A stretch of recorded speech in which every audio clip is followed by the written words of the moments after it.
The road to Calf Manor climbed higher than any map dared to show. Ahmed drove carefully along the narrow mountain path, gravel crunching beneath the tires, while his wife Zara sat beside him, her henna-red hands still faintly fragrant from their wedding, only 11 days behind them. "Are you sure this is the right way?" Zara asked, peering out at the thick pine forest pressing in from both sides. The sun was already dipping behind the ridgeline, painting the sky the color of dried blood.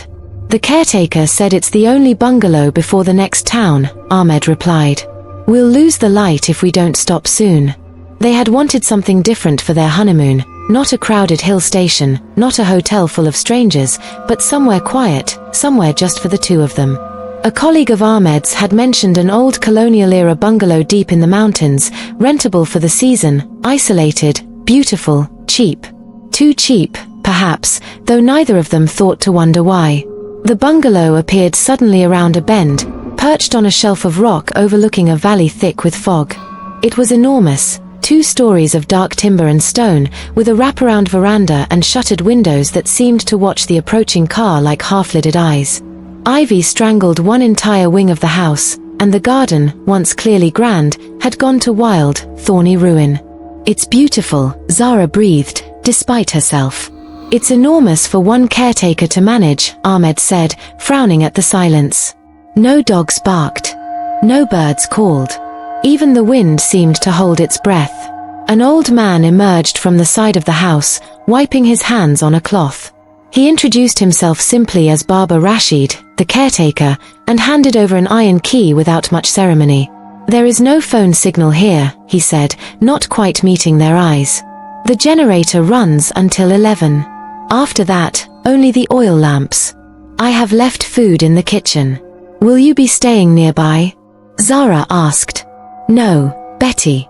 He said it quickly, almost too quickly. "I live in the village below. I come each morning." "Isn't that dangerous? Leaving guests alone in such a big house?" Baba Rashid paused at the gate, and for one moment his weathered face showed something Zara would later remember as pity. "The house does not like it when I stay past dark," he said. Then he walked away into the gathering dusk without another word, leaving them standing before the great carved door. Ahmed laughed it off. "Village superstitions. Come, let's get settled before it's completely dark." Inside, the bungalow was grander than either had expected. High ceilings, a sweeping staircase of dark wood, dusty chandeliers still hung with cobwebbed crystal, and portraits of unsmiling strangers lining the hallway. Their footsteps echoed strangely, as though the house were larger on the inside than it had seemed from the road. They chose a bedroom on the upper floor, a grand chamber with a 4-poster bed and tall windows overlooking the valley. Ahmed lit the oil lamps while Zara unpacked, humming softly, still glowing with the quiet joy of new marriage.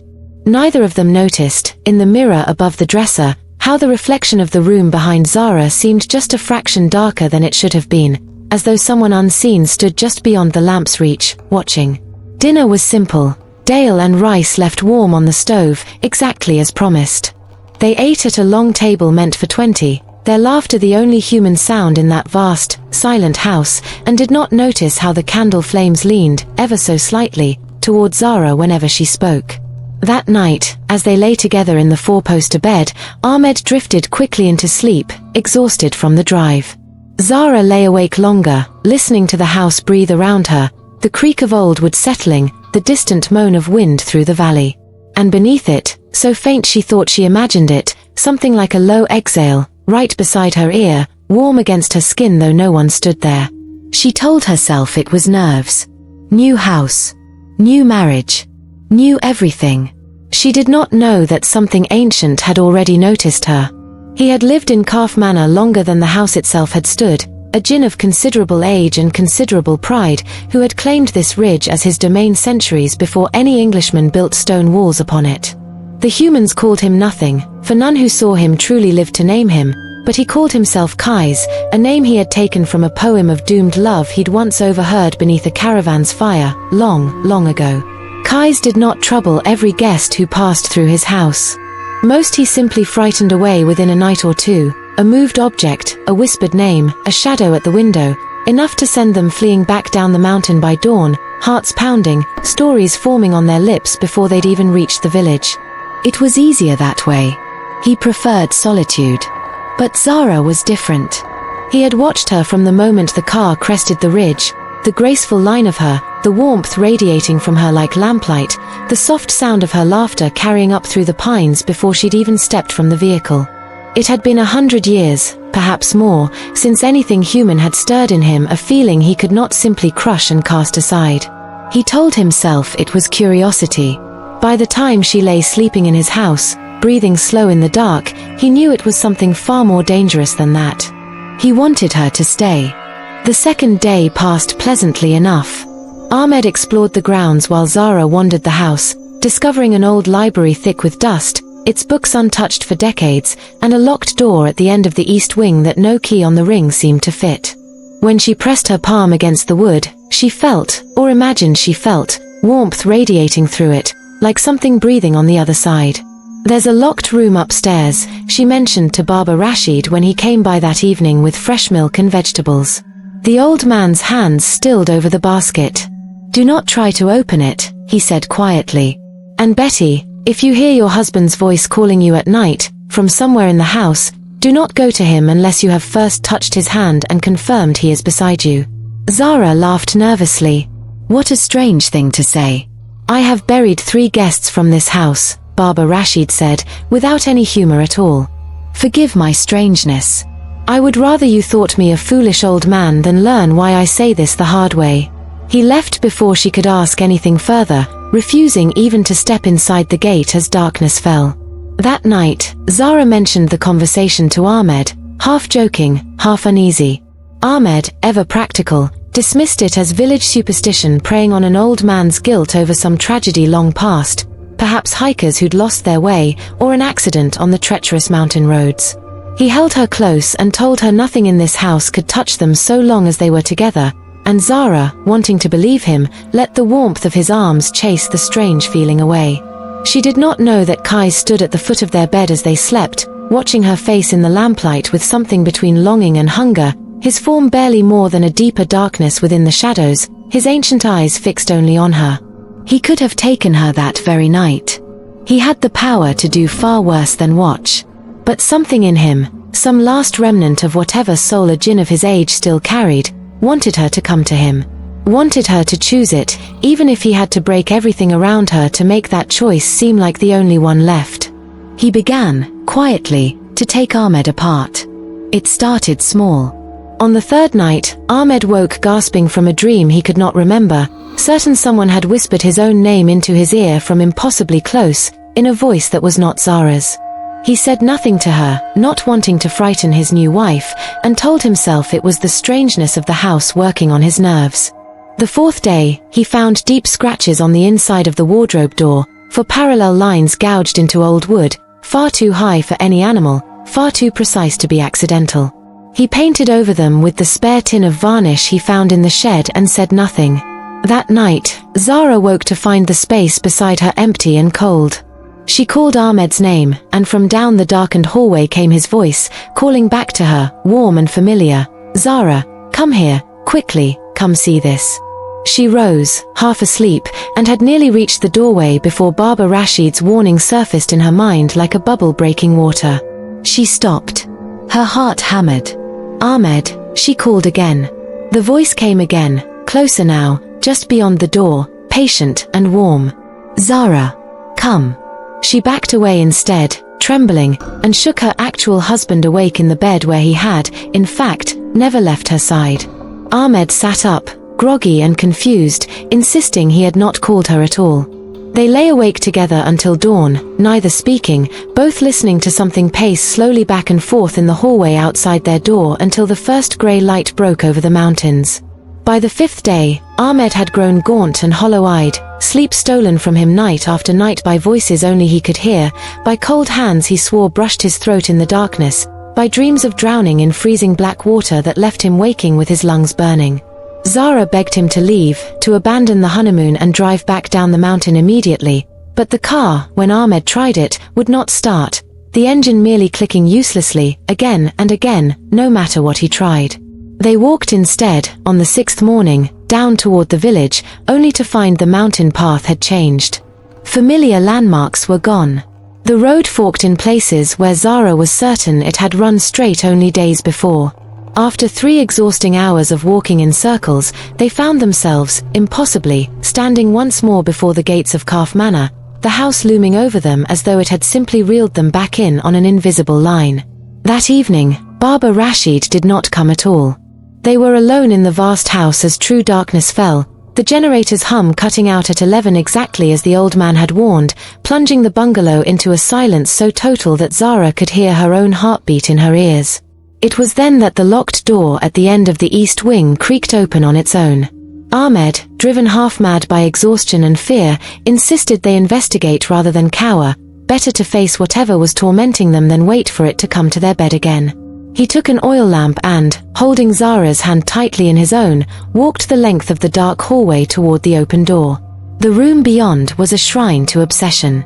Dozens of small portraits lined every wall, hand-painted, achingly detailed, and every single one was a woman, different faces across different decades of fashion and style, but each with the same haunted, hollow look in her painted eyes.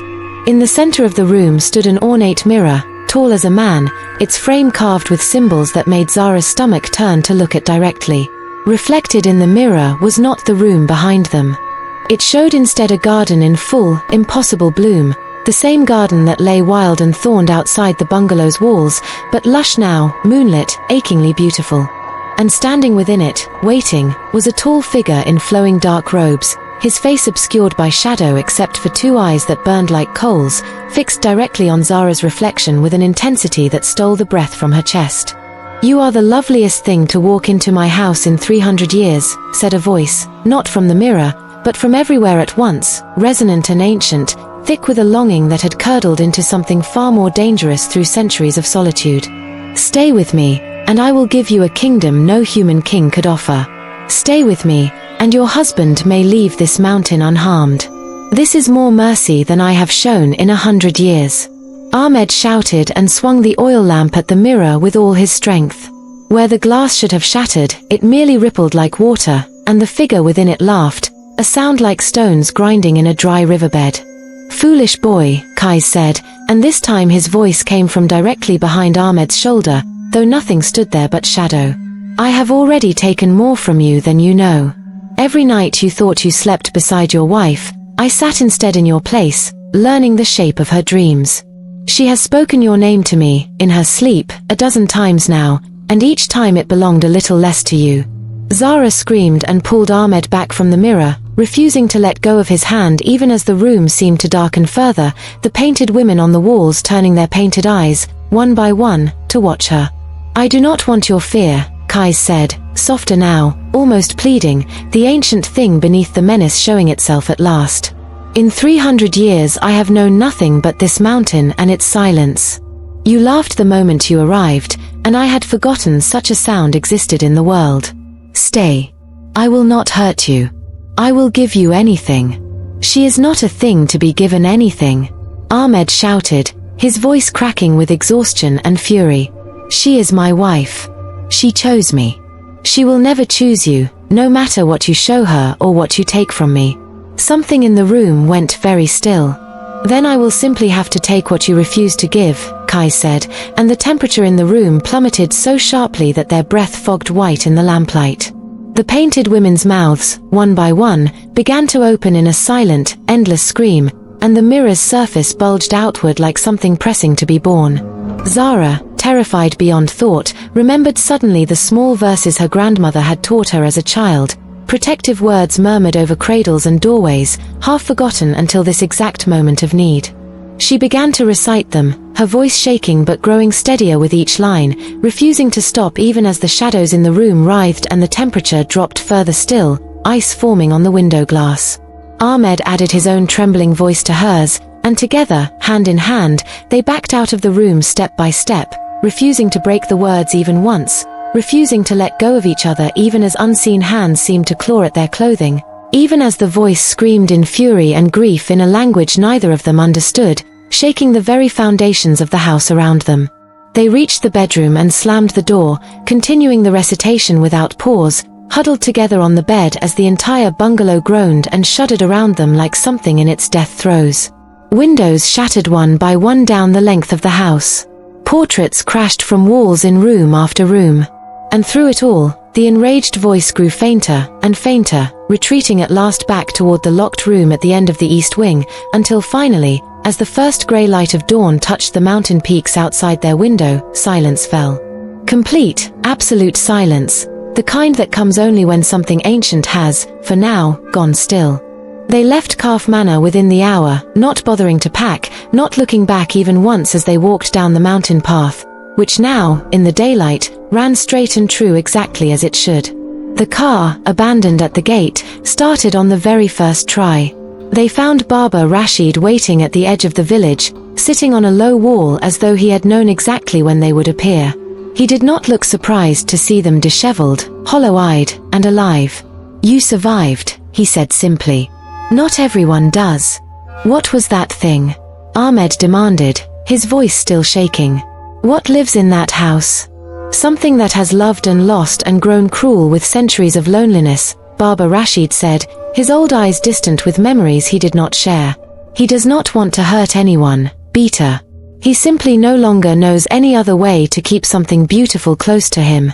My own daughter." He stopped himself, shook his head, and would say no more on the matter. "Why do you still care for that house, if you know what lives there?" Zara asked gently. "Because someone must," the old man said. "Because if no one tends the gate, he may grow bold enough to leave it. Go home, children. Do not come back this way again, and tell no one the road that leads here." They never did return. In the years that followed, whenever Zara felt a chill pass through a quiet room, or heard her name called softly from an empty hallway in a voice not quite Ahmed's, she would reach instead for her husband's hand, Rayal, warm, present, and hold it until the feeling passed. But sometimes, very late at night, in the stillness just before sleep took her, she would swear she heard, from somewhere very far away across the mountains, a voice like grinding stone, patient beyond all human patience, whispering her name into the dark, still waiting, after all these years, for her to change her mind.